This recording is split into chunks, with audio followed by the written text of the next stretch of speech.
Siouxland, make some noise for KCAU-9 Sports Zone with Sports Director Anthony Mitchell and Sports Anchor Noah Sacco. Your inside look at all the local sports action begins now. We're the Sioux Center Warrior cheerleaders, and you're watching Sports Zone. And the highlights start now. Good evening, everyone, and as you can tell, the studio lights are red. The logo right behind us, which means Sports Zone officially back. I'm Anthony Mitchell. Alongside me, the one guy who doesn't need an introduction, Noah Sacco. How does it feel to be back? Anthony, let me tell you, it feels great. It's hard to beat the energy of Friday Night Lights. And folks, we've got a ton in store for you tonight. Top matchups, big plays, and of course, our top stop and player of the week. Now let's start things off with our Sports Zone game of the week. The first one of the fall. It's an interclass showdown of Northwest Iowa squads. 2A Power West Lyon takes a trip down Interstate 75 to Sioux Center, taking on the Class 3A Warriors. The Wildcats have won 7 of the last 8 meetings here. Each has split the last 2. Sioux Center, though, poised to snap the trend in front of the home crowd. Scoreless in the first quarter, but that Sioux Center defense bring the pressure. Bryson Childress hits. He's thrown. Ball's up for grabs. Reed Holsoff falls on the fumble. Warriors, they're in business. Wildcat defense, though, catches a break soon after.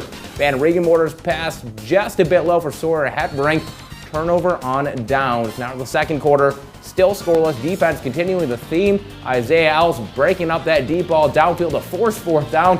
Scoreless going into halftime. Then the Cats' ground game would wake up in the second half. We talked about him earlier today. Tate Hoff faking out the D and the camera on the handoff. House call, he's gone. 62-yard rushing touchdown, 7-0. Wildcats hang on from there. They win it in baseball score fashion, 14-2 the final. And what a way to start the night with a game featuring a pair of potential postseason squads in Sioux Center and West Lyon. Absolutely, but now it's time to get to the rest of tonight's action. We've got a huge battle in Lawton featuring a pair of perhaps the top quarterbacks in Class A this year. Woodbury Central visiting Lawton Bronson. And this one is a showdown of senior signal callers. Eagles quarterback Brayton Heiss and Wildcats quarterback Drew Klunder. LB looking for its first win of the series since 2015. Let's start with the first drive. You couldn't ask for a better start to the season. Eric McGill with a near 85-yard return, avoiding all tackles, and he's poised entering the end zone. 7-0 early for the Wildcats. Later on, a great completion here gets Woodbury Central to the 4-yard line. Wildcats then take the 4-0 lead with a Drew Klunder rushing score.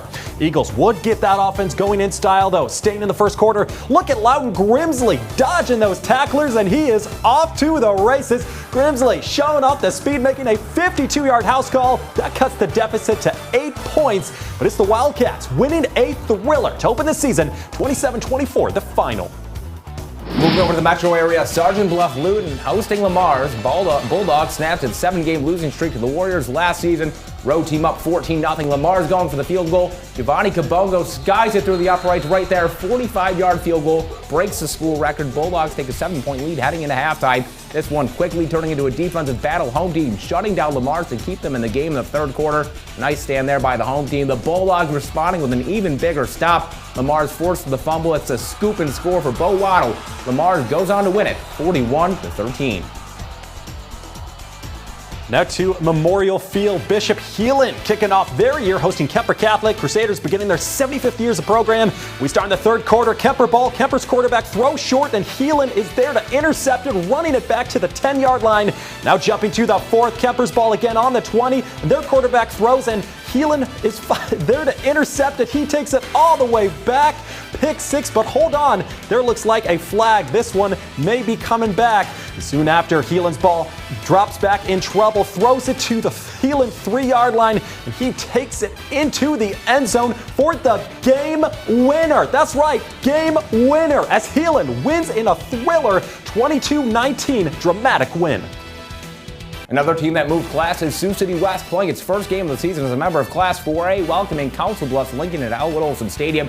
West looking to get started on a good note. Sincere Douglas hands it off to Shamar Harrell. He shimmies in, finds the end zone. Wolverines take a quick 7-0 lead. Still first quarter now. The visitors respond with a touchdown of their own. CB Lincoln running up the middle, crosses the goal line. Ball comes loose.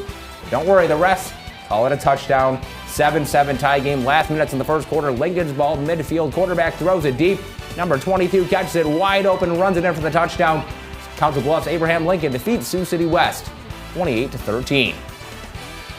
What a great block of games there, and we're just getting started here. Absolutely. We have a ton more coming up. Plus, who's going to bring home our first Top Stop and Player of the Week awards of the season? Some great candidates in our remaining games. Stay in the zone.